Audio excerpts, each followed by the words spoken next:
Good morning প্রিয় শিক্ষার্থীবৃন্দ। Martin Luther college কর্তৃক আয়োজিত অনলাইন ক্লাসে তোমাদের স্বাগতম। আমি হরিদাস বাসার রসায়ন প্রভাষক। সুপ্রিয় শিক্ষার্থী বন্ধুরা, কেমন আছো তোমরা? নিশ্চয়ই সবাই ভালো আছো, সবাই সুস্থ আছো। আমরা দীর্ঘ পূজার ছুটি কাটিয়ে সবাই আবার পড়াশোনায় মনোনিবেশ করব। আমাদের গত ক্লাসে কি আলোচনা করেছিলাম তোমাদের নিশ্চয়ই সবার মনে আছে।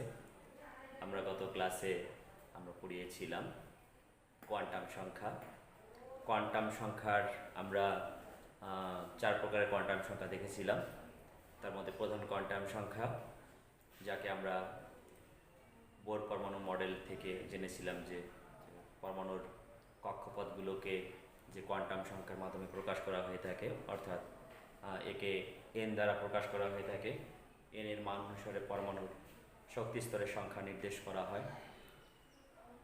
তারপরে আমরা শিখেছিলাম সহকারী কোয়ান্টাম সংখ্যা। সহকারী কোয়ান্টাম সংখ্যাকে আমরা এল দিয়ে প্রকাশ করেছিলাম, এবং এই সহকারী কোয়ান্টাম সংখ্যা প্রধান কোয়ান্টাম সংখ্যার উপর নির্ভরশীল আমরা শিখেছিলাম। এবং এই সহকারী কোয়ান্টাম সংখ্যার মান থেকে আমরা অরবিটাল সম্পর্কে ধারণা নিয়েছিলাম। আমরা S orbital, P orbital, D orbital, F অরবিটালের ধারণা আমরা সহকারী কোয়ান্টাম সংখ্যা থেকে নিয়েছিলাম। আজকে তোমাদের আমি আলোচনা করতে চাই চুম্বকীয় কোয়ান্টাম সংখ্যা বা ম্যাগনেটিক কোয়ান্টাম নাম্বার। আমরা আজকে আলোচনা করতে চাই ম্যাগনেটিক 3 নাম্বারটি, চুম্বকীয় কোয়ান্টাম সংখ্যা বা ম্যাগনেটিক কোয়ান্টাম নাম্বার। চুম্বকীয়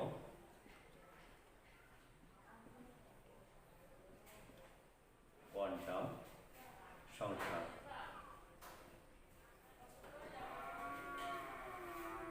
চুম্বক ক্ষেত্রের প্রভাবে চুম্বকীয় কোয়ান্টাম সংখ্যার সৃষ্টি হয়। তোমরা জানো যে পরমাণুর কেন্দ্রে ধনাত্মক চার্জ বিশিষ্ট নিউক্লিয়াস রয়েছে, এবং নিউক্লিয়াসের চারদিকে ঋণাত্মক চার্জ বিশিষ্ট ইলেকট্রন রয়েছে। এই ধনাত্মক চার্জ বিশিষ্ট নিউক্লিয়াস এবং ঋণাত্মক চার্জ বিশিষ্ট ইলেকট্রন সমূহের মধ্যে স্থির বৈদ্যুতিক আকর্ষণ বল কাজ করে, এবং এই বৈদ্যুতিক আকর্ষণের কারণে চুম্বক ক্ষেত্রের সৃষ্টি হয়, যার কারণে এই চুম্বকীয় কোয়ান্টাম সংখ্যার সৃষ্টি। চুম্বকীয় কোয়ান্টাম সংখ্যা বা ম্যাগনেটিক কোয়ান্টাম নাম্বারকে এম দ্বারা প্রকাশ করা হয়ে থাকে, এম দ্বারা প্রকাশ করা হয়। আর এই এম এর মান এল এর মানের উপর নির্ভর করে। সহকারী কোয়ান্টাম সংখ্যা এল এর মানের উপরে এম এর মান নির্ভরশীল, এবং প্রতিটি এল এর মানের জন্য এম এর 2l প্লাস অন সংখ্যক মান আছে। এম এর 12 প্লাস অন সংখ্যক মান হয় প্রতিটি এল এর মানের জন্য। তাহলে আমরা দেখি এল এর মানের উপর কিভাবে এম এর মান নির্ভর করে। এল এর মান যদি 0 হয়, তাহলে আমরা জানি যে এম এর মান -l থেকে 0 সহ +l পর্যন্ত হয়ে থাকে। তো যদি এল এর মান হয় 0, তাহলে এম এর মান হয় 0, এবং এই এম এর মান এর উপর মোট অরবিটাল সংখ্যা নির্দেশ করা হয়। উপশক্তি স্তরে মোট যতটি অরবিটাল থাকে সেই অরবিটাল সংখ্যা নির্দেশ করে এম এর মান সংখ্যার উপরে। তো এল এর মান যদি হয় 0, এম এর মান হয় 0, অর্থাৎ এখানে একটি উপশক্তি স্তর রয়েছে। আমরা যদি এখানে আমরা একটা নির্দিষ্ট এন এর মানের জন্য করি, এন এর মান যদি হয় 4, তাহলে চতুর্থ শক্তি স্তর, তাহলে 4 চতুর্থ শক্তি স্তরের জন্য এল এর মান হয় 0, 1, 2, 3। তো এই এল এর মান যখন 0, তখন এম এর মান 0, অর্থাৎ চতুর্থ শক্তি স্তরে উপশক্তি স্তর এস, অর্থাৎ এখানে একটি অরবিটাল সম্ভব। এল এর মান যদি হয় 1, তাহলে এম এর মান হবে, আমরা জানি, -l থেকে 0 সহ +l পর্যন্ত, অর্থাৎ -1, 0, +1। আর যেহেতু এম এর মান এখানে 3টি, সুতরাং এখানে 3টি অরবিটাল সম্ভব এখানে চতুর্থ শক্তি স্তরে, এখানে অর্থাৎ পি এর জন্য 3টি অরবিটাল সম্ভব, সেটি আমরা পরবর্তীতে জানব। অর্থাৎ পিতে 3টি অরবিটাল থাকতে পারে। এল এর মান যদি হয় 2, তো এম এর মান হবে -2 -1 0 +1 +2। যেহেতু এম এর মান হচ্ছে 5টি, সুতরাং বিভিন্ন উপশক্তি স্তর সংখ্যা হচ্ছে 5টি হবে। অর্থাৎ ডি উপশক্তি স্তরে 5টি অরবিটাল। এখানে এস উপশক্তি স্তরে একটি অরবিটাল, এস উপশক্তি স্তরে হচ্ছে একটি অরবিটাল। এখানে পি উপশক্তি স্তরে উপশক্তি স্তরে 3টি অরবিটাল। এখানে ডি উপশক্তি স্তরে 5টি অরবিটাল। এল এর মান যদি হয় 3, এম এর মান হবে -3 -2 -1 0 +1 +2 +3। অর্থাৎ এফ উপশক্তি স্তরে এখানে 1 2 3 4 5 6 7টি। এফ উপশক্তি স্তরে হচ্ছে 7টি অরবিটাল সম্ভব, 7টি অরবিটাল সম্ভব এফ উপশক্তি স্তরে।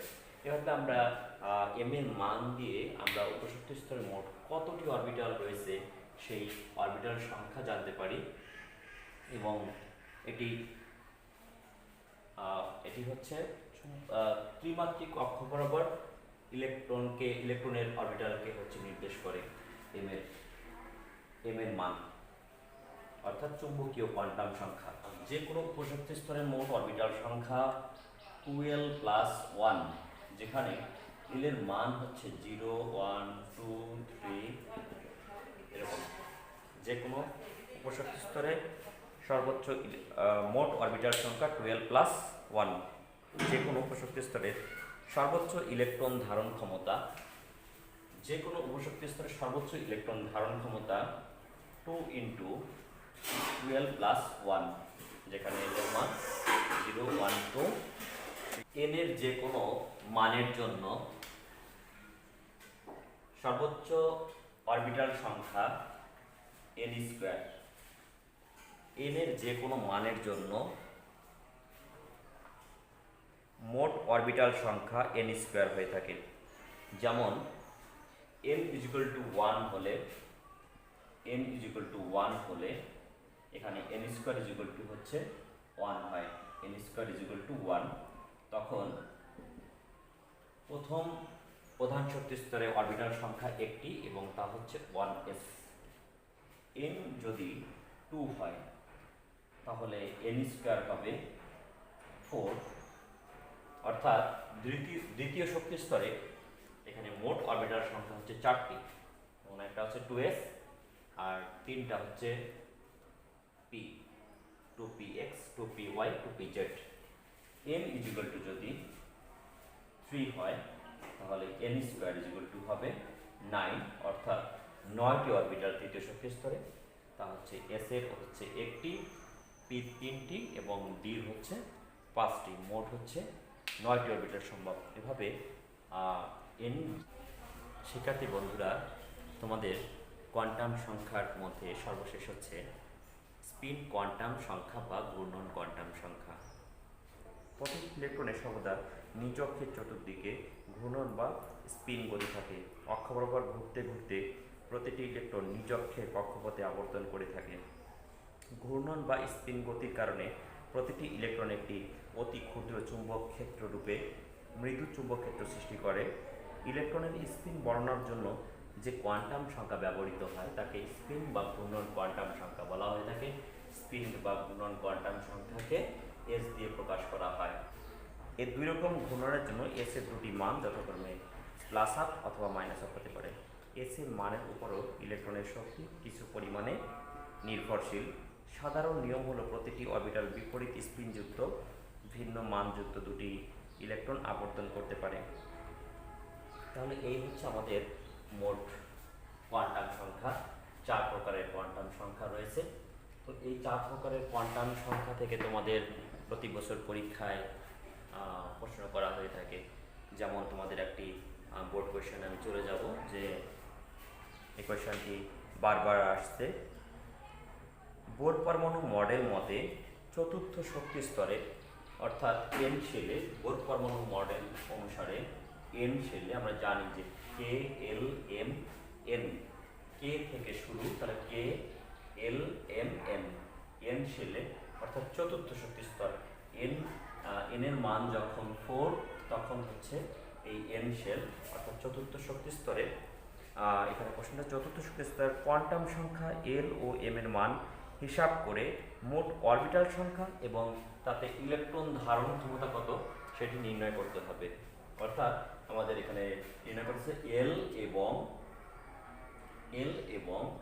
এম এর মান হিসাব করে এই এন শেলে মোট কতটি অরবিটাল থাকতে পারে এবং তাতে কতটি ইলেকট্রন থাকতে পারে সেটি নির্ণয় করতে হবে। তো এসো আমরা একটু নির্ণয় করার চেষ্টা করি। এখানে একটু খেয়াল করে দেখো, এন শেল অর্থাৎ চতুর্থ শক্তি স্তরের জন্য এখানে প্রধান কোয়ান্টাম সংখ্যা এন এর মান হচ্ছে 4। যখন এন এর মান 4 হবে তখন আমরা জানি যে এল এর মান এন এর মানের উপর নির্ভরশীল এবং তা হচ্ছে n-1 পর্যন্ত হয় এল এর মান। তো এল এর মান হবে, এন এর মান যদি 4 হয় তো এল এর মান হবে 0 1 2 3 অর্থাৎ n-1 পর্যন্ত। n-1 খেয়াল করে দেখি, এন এর মান 4 -1 অর্থাৎ 3 পর্যন্ত। এখন এই এল এর মানের উপর আবার আমরা জানি যে এম এর মান নির্ভরশীল। তো এল এর মান এখানে যদি 0 হয় তাহলে এম এর মান কত হবে? এম এর মান হবে 0। উপশক্তি স্তরে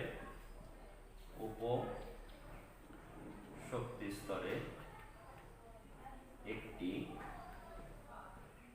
অরবিটাল, উপশক্তি স্তরে একটি অরবিটাল।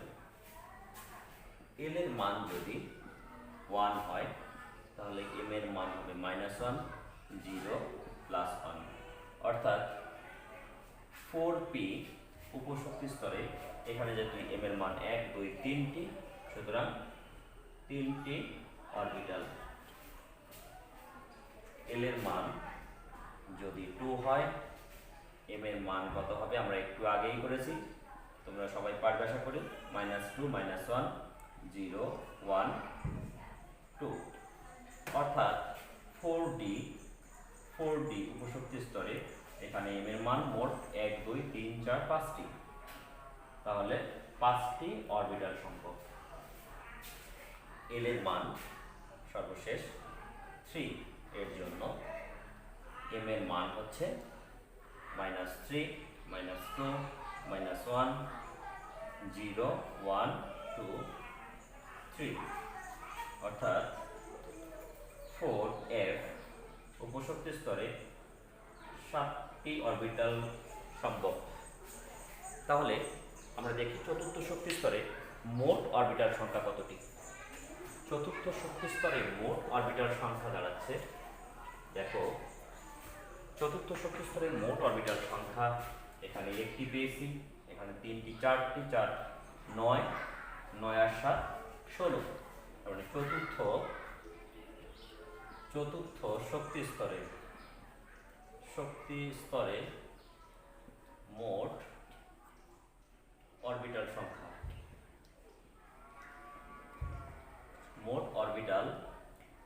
সংখ্যা হচ্ছে 16টি। আবার প্রতিটি অরবিটালে বিপরীত স্পিনযুক্ত 2টি করে ইলেকট্রন অবস্থান করতে পারে, তাই 16টি অরবিটালে মোট ইলেকট্রন সংখ্যা থাকতে পারে। মোট চতুর্থ শক্তি স্তরে মোট ইলেকট্রন সংখ্যা হবে 16 গুণ 2 এতটি, অর্থাৎ 32টি। অর্থাৎ চতুর্থ শক্তি স্তরে মোট ইলেকট্রন সংখ্যা থাকতে পারে 32টি। এই প্রশ্নটি 2018 সালে সকল বোর্ডে আসছে, আবার 2017 সালে মাদ্রাসা শিক্ষা বোর্ডে আসছে, আবার বিভিন্ন ধরনের টেস্টের প্রশ্নগুলোতে এই প্রশ্নটা আসে, খুব ইম্পর্ট্যান্ট একটি প্রশ্ন। তো এখন তোমরা নিশ্চয়ই পারবে আশা করি। এভাবে তোমাদের আসতে পারে তৃতীয় শক্তি স্তরে মোট অরবিটাল সংখ্যা এবং কতটি ইলেকট্রন তাতে অবস্থান করতে পারে সেটি নির্ণয় করতে আসতে পারে। এটা বিভিন্ন ধরনের শক্তি স্তরের কথা বলে সেখানে মোট অরবিটাল সংখ্যা এবং কতটি ইলেকট্রন তাতে অবস্থান করতে পারে এমন প্রশ্ন তোমাদের হতে পারে। তো এভাবে কোয়ান্টাম সংখ্যার ব্যবহার তোমরা নিশ্চয়ই করতে পারবে। তো এখন আসো আমরা আরেকটি প্রশ্ন আসে যে কোয়ান্টাম সংখ্যা সমূহের তাৎপর্য 2 নম্বরের জন্য, 5 জন্য আসতে পারে। তো প্রধান কোয়ান্টাম সংখ্যা আমরা আবার একটু দেখে নিই, কোয়ান্টাম সংখ্যাগুলো একটু আবার রিভিউ করে আসি। প্রধান কোয়ান্টাম সংখ্যা, প্রধান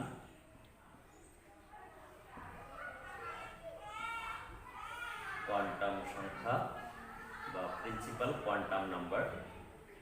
এই প্রধান কোয়ান্টাম সংখ্যা অরবিট বা শক্তি স্তরের আকার প্রকাশ করে, অর্থাৎ সাইজ। অরবিট বা শক্তি স্তরের সাইজ কতটুকু সেই সাইজটা প্রকাশ করে প্রধান কোয়ান্টাম সংখ্যা। শক্তি স্তরের আকার প্রকাশ করে, একে এম দিয়ে প্রকাশ করা হয়। এন এর মান 1, 2, 3, 4 পূর্ণ সংখ্যার হয়ে থাকে। তো দ্বিতীয়টি হচ্ছে সহকারী কোয়ান্টাম সংখ্যা। সহকারী কোয়ান্টাম সংখ্যা বা এজিমুথাল কোয়ান্টাম নাম্বার, যেটিকে আমরা এল দিয়ে প্রকাশ করে থাকি। আর এই এল এর মানের উপর নির্ভর করে এবং এল এর মান দিয়ে আমরা হচ্ছে শক্তি স্তরের আকৃতি প্রকাশ করি। তাহলে প্রথমটা হচ্ছে আকার প্রকাশ করে, দ্বিতীয়টা দিয়ে প্রকাশ করে হয় আকৃতি, অর্থাৎ এটা কেমন, গঠনটা কেমন সেই আকৃতিটা নির্দেশ করে। এবং এই এল এর মান থেকে অরবিটালগুলো পাওয়া যায়, মূলত S orbital, P orbital, D, F অরবিটালের যে ধারণাটি সেটি এই এল এর মান থেকে আসে। তার পরবর্তীতে আছে চুম্বকীয় কোয়ান্টাম সংখ্যা। চুম্বকীয় কোয়ান্টাম সংখ্যা, যাকে আমরা ম্যাগনেটিক কোয়ান্টাম নাম্বার বলে থাকি। তো এই ম্যাগনেটিক কোয়ান্টাম নাম্বার এর মান এল এর মানের উপর নির্ভর করে এবং এই এম এর মান থেকে এক্স ওয়াই জেড অক্ষ বরাবর যে অরবিটালের যে ঘূর্ণন আর সেই অরবিটালগুলোকে উপশক্তি স্তরকে এখানে আরও বিস্তারিতভাবে এক্স ওয়াই জেড অক্ষ বরাবর উপশক্তি স্তরকে বোঝানো হয়ে থাকে। যেমন পি এর 3টি অরবিটাল আছে, আমরা জানি যে P X, P Y, P Z 3টি অরবিটাল আছে। এই পি এক্স ওয়াই জেড অক্ষ বরাবর যে অরবিটালের অবস্থান, সেই অবস্থানকে বোঝানোর জন্য চুম্বকীয় কোয়ান্টাম সংখ্যা ব্যবহার করা হয়ে থাকে। তারপরে স্পিন কোয়ান্টাম সংখ্যা, যা হচ্ছে ইলেকট্রনের ঘূর্ণনের দিক নির্দেশ করে, বা ঘূর্ণন কোয়ান্টাম সংখ্যা, ঘূর্ণন বা স্পিন কোয়ান্টাম সংখ্যা এস দিয়ে প্রকাশ করে, ইলেকট্রনের ঘূর্ণনের দিক নির্দেশ করে। অর্থাৎ এই ইলেকট্রনের ঘূর্ণনের দিক হচ্ছে ঘড়ির কাঁটার দিকে এবং বিপরীত দিকে 2 দিকে হয়ে থাকে, যার জন্য এর দুটি মান +12 এবং -12 হয়ে থাকে।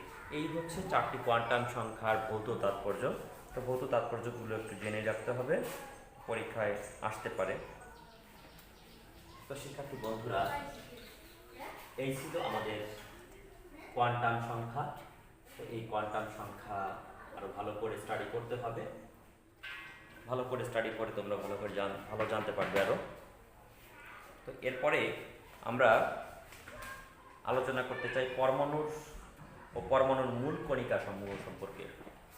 তো পরমাণু কি?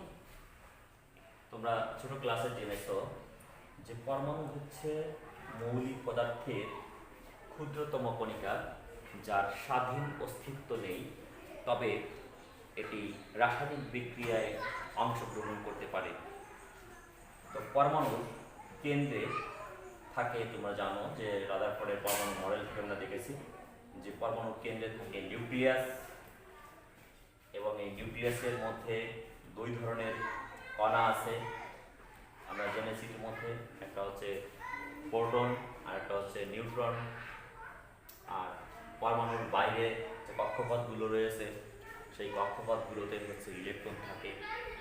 তো সে সম্পর্কে যেসব অতি সূক্ষ্ম কণিকা দ্বারা পরমাণু গঠিত তাদেরকে পরমাণুর মূল কণিকা বলা হয়।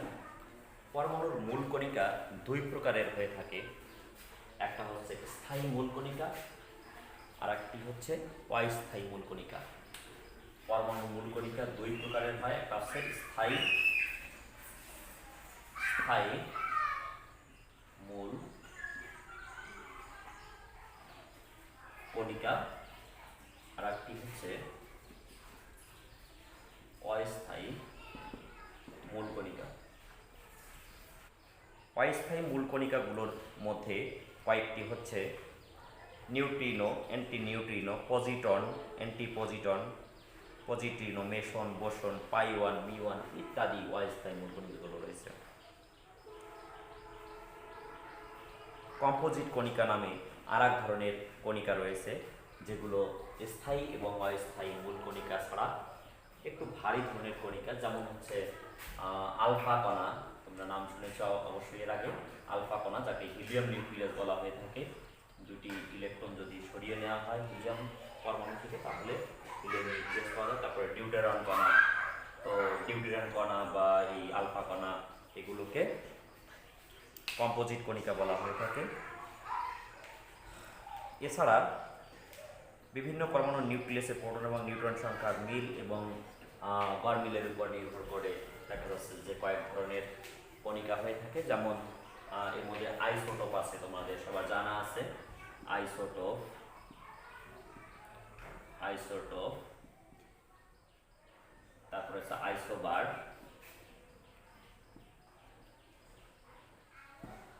আইসোটোন,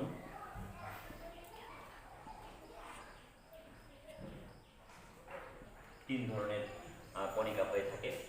তো তুমি দেখো আইসোটোপ কি? আইসোটোপ তোমরা জানো যে পরমাণুর কেন্দ্রে কি থাকে? প্রোটন থাকে। পরমাণুর কেন্দ্রে থাকে প্রোটন আর থাকে নিউট্রন। আচ্ছা, তো যে সকল পরমাণুর প্রোটন সংখ্যা সমান কিন্তু ভর সংখ্যা বা নিউট্রন সংখ্যা ভিন্ন ভিন্ন হয় তাদেরকে আইসোটোপ বলা হয়। আইসোটোপ সমূহ একই মৌলের পরমাণু হয়ে থাকে। যেমন কার্বনের 3টি আইসোটোপ আছে। কার্বন 6, একটা হচ্ছে 12, কার্বন 13, কার্বন 14। হাইড্রোজেনের 3টি আইসোটোপ আছে। হাইড্রোজেন অর্থাৎ প্রোটিয়াম, একটা হচ্ছে ডিউটেরিয়াম আর একটা হচ্ছে ট্রিটিয়াম। একটু খেয়াল করে দেখো, প্রতিটা পরমাণুর এখানে প্রোটন সংখ্যা হচ্ছে সমান। প্রোটন সংখ্যা প্রত্যেক ক্ষেত্রে সমান, কিন্তু নিউট্রন সংখ্যা ভিন্ন হওয়ার কারণে এখানে হচ্ছে ভর সংখ্যা ভিন্ন ভিন্ন হয়ে থাকে। তো তোমাদের মনে রাখতে হবে যে আইসোটোপের লাস্টে হচ্ছে পি বা প, অর্থাৎ প্রোটন সংখ্যা সমান। তো প্রোটন সংখ্যা সমান হলে যদি ভর সংখ্যা ভিন্ন ভিন্ন হয় তাহলে তাদেরকে পরস্পর আইসোটোপ বলা হয়, এবং আইসোটোপ সমূহ অবশ্যই একই মৌলের পরমাণু হয়ে থাকে। আজ পর্যন্ত আবিষ্কৃত মোট মৌলের সংখ্যা কৃত্রিম এবং প্রাকৃতিক মিলে মোট 118টি, কিন্তু এই আইসোটোপের সংখ্যা 1200-রও উপরে।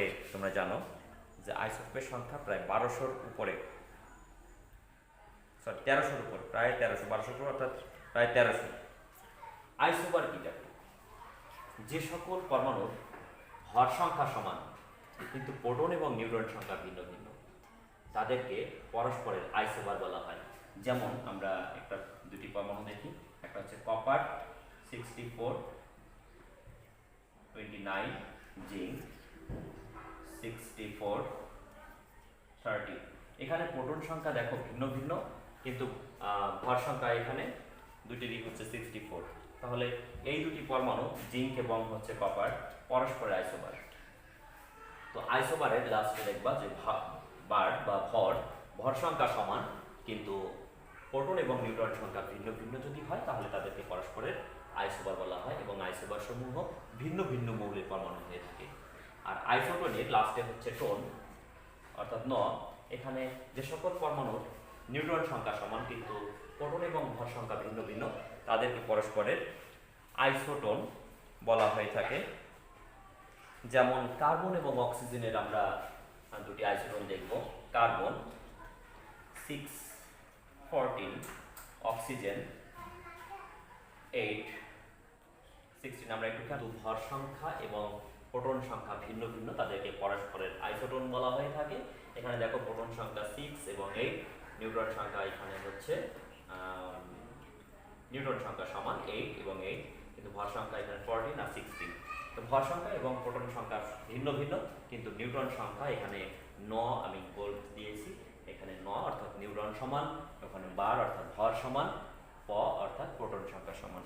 তোমরা এভাবে মনে রাখতে পারবে আশা করি। তো এগুলো সৃজনশীল প্রশ্ন কয়ের জন্য অনেক সময় আসে এই ধরনের কোয়েশ্চেন, যে আইসোটোন কি। তো তখন তোমাদের বলতে হবে যাদের যে সমস্ত পরমাণুগুলোর নিউট্রন সংখ্যা সমান কিন্তু ভর সংখ্যা এবং প্রোটন সংখ্যা ভিন্ন ভিন্ন তাদেরকে পরস্পর আইসোটোন বলা হয়ে থাকে। তো এরপর আছে স্থায়ী মূল কণিকা। তোমরা স্থায়ী মূল কণিকা সম্পর্কে নবম দশম শ্রেণীতেও পড়েছো, আমি এই কারণে একটু পরে বললাম যে স্থায়ী মূল কণিকা। তো স্থায়ী মূল কণিকা হচ্ছে 3 প্রকারের থাকে, তোমরা জানো। একটা হচ্ছে ইলেকট্রন স্থায়ী মূল কণিকা, আর একটা হচ্ছে প্রোটন দিয়ে প্রকাশ করা হয়, আর একটি হচ্ছে নিউট্রন। 3 প্রকারের স্থায়ী মূল কণিকা রয়েছে। তো ইলেকট্রন হচ্ছে ঋণাত্মক চার্জযুক্ত। তোমরা জানো যে এর ঋণাত্মক চার্জের পরিমাণ -1.6 × 10⁻⁻19 কুলম, এভাবে লেখা হয় -1.603 এভাবে থাকে × 10⁻⁻19 কুলম। এবং এর ভর হচ্ছে ইলেকট্রনের ভর 9.11, ইলেকট্রনের ভর হচ্ছে 9.11 × 10⁻31 কেজি, অথবা এখানে থাকতে পারে 9.11 × 10⁻28 গ্রাম, এটি লেখা যেতে পারে। প্রোটন হচ্ছে ধনাত্মক চার্জযুক্ত। এখানে হচ্ছে ইলেকট্রনের চার্জ ঋণাত্মক, প্রোটন হচ্ছে ধনাত্মক। তো ইলেকট্রন হচ্ছে সবচেয়ে হালকা মৌলিক কণিকা। তো প্রোটনের এখানে জাস্ট আর কি চার্জটা হচ্ছে পজিটিভ চার্জ অর্থাৎ +1.60 × 10⁻⁹ কুলম। আর প্রোটনের ভর হচ্ছে 1.673 × 10⁻⁴ গ্রাম। নিউটনের ভরও ঠিক একই রকম। আর প্রোটনের চার্জ হচ্ছে এখানে জাস্ট পজিটিভ হবে, +1.60 × 10⁻⁻19 কুলম। আর নিউটনের কোনো চার্জ নেই, নিউট্রাল থেকে নিউট্রন নামকরণ করা হয়েছে। তো ইলেকট্রন আবিষ্কার করে ক্যাথোড রশ্মি পরীক্ষা করার সময় স্যার জে থমসন ইলেকট্রন আবিষ্কার করে থাকে। আর প্রোটন আবিষ্কার করে রাদারফোর্ড, তোমরা জানো। আর হচ্ছে নিউটন আবিষ্কার করে 1932 খ্রিস্টাব্দে চ্যাডউইক নামক একজন বিজ্ঞানী। তো এই তোমাদের হচ্ছে স্থায়ী মূল কণিকা, অস্থায়ী মূল কণিকা এবং হচ্ছে তোমাদের কোয়ান্টাম সংখ্যা সম্পর্কে আজকে আলোচনা করলাম। তো এইগুলো তোমরা একটু ভালো করে স্টাডি করো। তোমাদের পরবর্তীতে আমরা এর পরবর্তী বিষয়গুলো নিয়ে আলোচনা করব। তোমরা সবাই ভালো থেকো, সুস্থ থেকো, সবাই তোমরা ভালো